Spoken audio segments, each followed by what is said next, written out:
आज हम जिस पेशेंट की सर्जरी करने जा रहे हैं इनको L5-S1 में डिस्क है और ये डिस्क राइट साइड में है, जिसकी वजह से उनको पैर में बहुत तेज़ दर्द होता है। पूरे पैर में sciatica का दर्द होता है। तो सबसे पहले हम एक लेवल मार्क करते हैं एक्सरे में जहाँ सर्जरी करनी है। फिर स्किन पे एक छोटा सा इंसिजन देते हैं जो करीब 7 मिलीमीटर के करीब का होता है, नाखून के बराबर का। इस इंसिजन को देख के फिर इसमें हम सीरियल डायलेटर्स या फिर ट्यूब्स डालते हैं। इस तरह के डायलेटर होते हैं जिसको कि हम डालते हैं ताकि मसल ना काटनी पड़े, हड्डी ना काटनी पड़े और एक टनल के थ्रू हम अंदर पहुंच जाए। इसको डालने के बाद हम एक्सरे मशीन में देखते हैं कि ये सही जगह पे पहुंचा है कि नहीं, और इसकी लोकेशन जो है वो एकदम एग्जैक्ट होनी चाहिए ताकि टिश्यूज़ को डैमेज ना हो। इस तरह के डायलेटर्स डालने के बाद फिर हम उसमें एंडोस्कोप डालते हैं। एंडोस्कोप एक दूरबीन जैसा होता है जिससे कि हम फिर एक बड़ी सी स्क्रीन पे ये देखते हैं कि वो अंदर जो भी चीज़ है वो मैग्नीफाइड हमको दिखती है 20 से 25 गुना, ताकि कोई भी किसी भी तरह का न्यूरल स्ट्रक्चर या नर्व हो तो हमको अच्छी बड़ी दिखे और उसको हम प्रोटेक्ट कर पाएँ।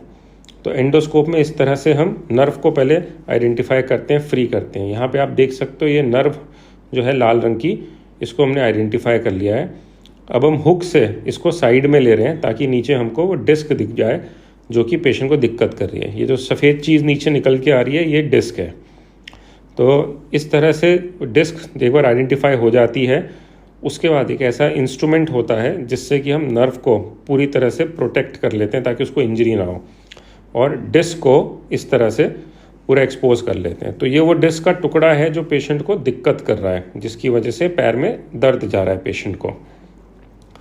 तो ये जो डिस्क का टुकड़ा है इसको हम पूरा एक्सपोज कर लेते हैं और इस तरह से नर्व को प्रोटेक्ट कर लेते हैं ताकि नर्व को किसी भी तरह की इंजरी ना हो। जब हमने डिस्क को आइडेंटिफाई कर लिया, नर्व को प्रोटेक्ट कर लिया, उसके बाद एक इंस्ट्रूमेंट होता है जिससे कि हम उस डिस्क के टुकड़े को निकालते हैं बाहर। तो ये इस तरह का एक इंस्ट्रूमेंट होता है जो उस डिस्क को, जो टुकड़ा बाहर निकला हुआ होता है, उसको एक तरह से हम पंचर करते हैं और फिर उसके बाद इस तरह से फोर्सेप्स होती है जिससे कि हम उस टुकड़े को पकड़ के बाहर निकाल देते हैं। तो कभी ये टुकड़े जो हैं छोटे छोटे होते हैं या कभी बड़े टुकड़े होते हैं, और इस तरह से हम फोर्सेप्स से नर्व को बचाते हुए, की होल सर्जरी करते हुए हम उन टुकड़ों को बाहर निकाल देते हैं। तो जैसा कि आप अभी यहाँ पे देख सकते हैं कि ये फोर्सेप्स से जैसे हमने ये टुकड़ा निकाला, ये इस तरह का वाइट कलर का गीली रुई के जैसे डिस्क के टुकड़े होते हैं जो कि निकलते हैं। तो इस तरह के हम बहुत सारे टुकड़े निकालते हैं। आप देख सकते हो ये ऐसा लंबा सा थ्रेड जैसा होता है, गीली रुई जैसा, और इसमें अलग अलग साइज़ के टुकड़े आते हैं और हम सर्जरी में तब तक इन डिस्क के टुकड़ों को निकालते हैं जब तक कि नर्व पूरी तरह से फ्री नहीं हो जाती। तो नॉर्मली एंडोस्कोपिक डिस्क सर्जरी में हमको डिस्क के अंदर से टुकड़े निकालने की ज़रूरत नहीं पड़ती। हम नर्व को प्रोटेक्ट करते हैं और सिर्फ डिस्क का उतना ही भाग जो कि नर्व को दबा रहा है उतना ही भाग निकालते हैं।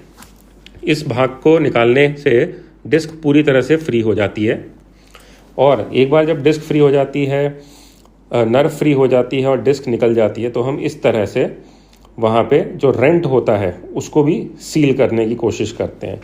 इस तरह से जब हम उस रेंट को भी सील कर देते हैं जहाँ से कि टुकड़े बाहर आ रहे होते हैं, तो उससे भी फ्यूचर में और टुकड़े बाहर आने का चांस जो है वो बहुत कम हो जाता है, ऑलमोस्ट ना के बराबर हो जाता है।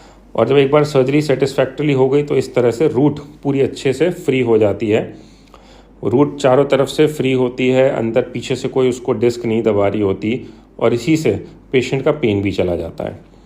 तो ये सर्जरी अपने आप में बड़ी सेफ़ सर्जरी है। आप जैसे यहाँ पे भी देख सकते हैं, ये हम रूट को हटा के आपको पूरा दिखा रहे हैं कि अंदर जो पहले डिस्क थी, अब देखिए वहाँ पे कोई डिस्क नहीं है, कोई वहाँ पे टुकड़ा नहीं है जो कि नर्व को दबा रहा हो।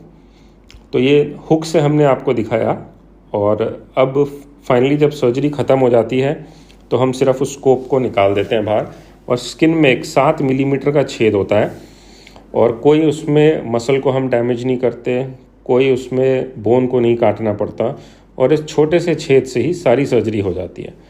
तो बस उस ट्यूब को हम निकाल देते हैं, और आप देख सकते हैं कितना छोटा सा एक ये छेद है, इसी से पूरी सर्जरी हो गई, और इसका पोस्ट ऑपरेटिव पेन भी बहुत ही कम रहता है।